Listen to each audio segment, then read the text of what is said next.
నీ జీవితం ఆయనకివ్వు, నమ్ము, నీలో పుట్టించుకో. You are the torch bearer. నీ కుటుంబానికి, నీ కుటుంబంలో నిన్ను దేవుడు పిలుచుకున్నాడంటే, ఈ మాటలు నీకు వినిపిస్తా ఉన్నాడంటే, నీ కుటుంబం కొరకు ప్రయాసపడు.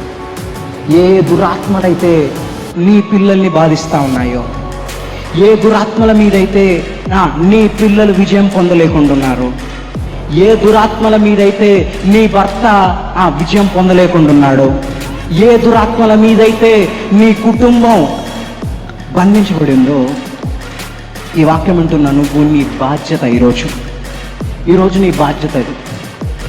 నీ బాధ్యత అది ఏంటిది? వాళ్ళు పోరాడలేని దురాత్మ మీద నువ్వు పోరాడి వాళ్ళకి విడుదల కలుగ చేయాలి. ఎలా పోరాడతావు? ఆయనతో కలిసి పోరాడాలి. అది మనకిచ్చింది, అందుకు మనల్ని నడిపించుకుంది.